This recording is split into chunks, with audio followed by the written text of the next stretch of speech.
There's been a lot of noise coming out of Washington lately.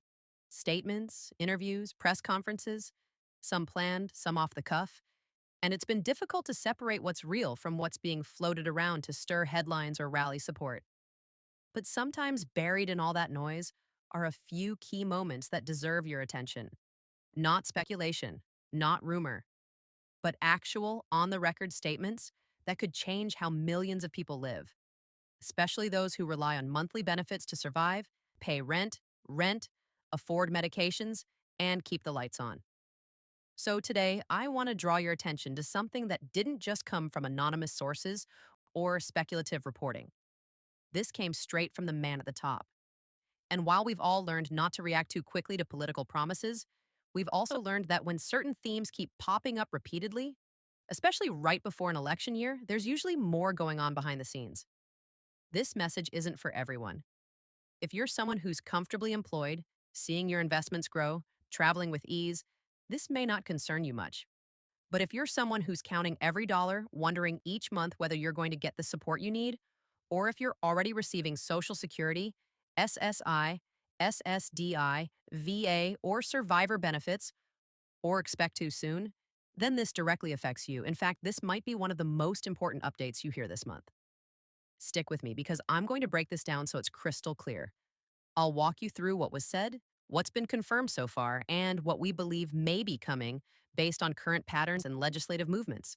And yes, by the end, I'll tell you what it could mean for your wallet, whether that's good news, temporary relief, or just another promise without teeth. But you'll know where it all stands and what to watch for next. Before we get deeper into this, a quick reminder.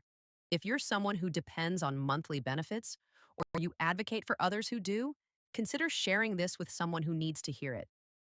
This kind of information gets buried far too often. And frankly, if more people knew what was happening behind the scenes, we'd all have more leverage to hold officials accountable. So here's where this starts. It was just another event, nothing extraordinary on the surface. But during it, the president took the stage and gave remarks that caught a lot of people off guard, not because of how loud they were, but because of how casually they were delivered. Sometimes the things that are said the most quietly have the biggest ripple effects.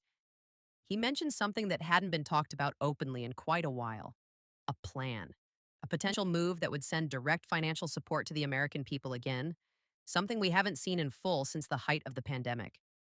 He said it clearly. They're looking into rebate checks again. That's the word he used. Not tax refunds, not credits on paper, actual rebate checks, money in hand, sent out. And if that word sounds familiar, it's because it echoes some of the most impactful policies from 2020 and 2021, ones that kept many people afloat during a time of total uncertainty. Now I know what you're thinking. A lot of promises get made. We've heard talk of stimulus, rebates, COLA bumps, and tax relief before, only for those ideas to stall in Congress or get rebranded into something much weaker. But this time, it feels different, not just because of the wording, but because of the timing. The administration is under pressure.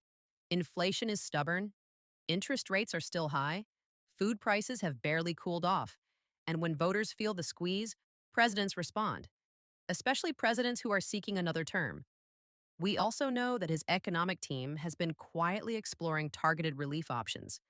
They've met with congressional budget staff, floated projections, and even suggested ways to fund direct payments without raising overall spending caps. If that sounds familiar, it's because it mirrors strategies used in 2020 when funding mechanisms were creatively structured to avoid triggering automatic cuts elsewhere.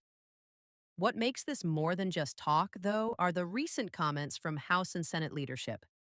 Over the last few weeks, allies in both chambers have started using similar language, calling for direct relief to Americans still struggling and new pathways to put money back into the hands of retirees and workers. These aren't unrelated sound bites. This is coordinated language, trial balloons, a way of testing public reaction before committing full throttle. And that brings us to the people this would impact most. If you're receiving Social Security retirement, SSDI, SSI, survivor benefits, or VA compensation, you've likely felt left out of many of the newer aid proposals. The last few relief measures largely focused on low income workers or families with children, skipping over large swaths of seniors and disabled individuals entirely. But that may be changing. In fact, this proposed rebate initiative, though not officially named yet, is said to focus on those groups this time, the very ones that were sidelined in the last round. That includes millions of older Americans who live solely off Social Security. It includes veterans who receive fixed disability payments. It includes younger disabled adults who are on SSDI or SSI and haven't seen a meaningful increase in real purchasing power despite cost of living adjustments. Of course, whenever direct payments are brought up, critics respond fast. They'll say it's inflationary, that it adds to the deficit, that it's politically motivated. And to be fair, some of that criticism is valid depending on how the money is structured. But it's worth remembering. The three major stimulus checks that went out in 2020 and 2021 actually lifted millions out of poverty temporarily, reduced hunger, and prevented evictions. That's not spin, that's data. The risk now is waiting too long. If inflation continues, if the housing market doesn't ease, if interest rates remain high, the most vulnerable Americans will be the ones squeezed hardest.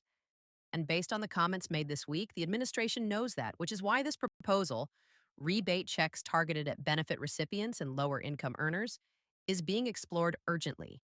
Now, let's be clear. This has not passed yet. No checks are in the mail. There's no application portal up. But what we do have is something real, a sitting president publicly stating that this is back on the table, that it's not off the radar, that discussions are underway.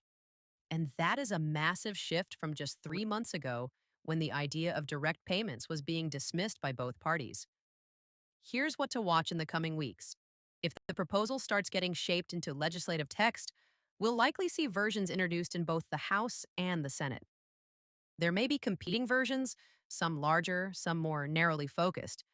But once they're in writing, the debate shifts from if to how much and who gets it.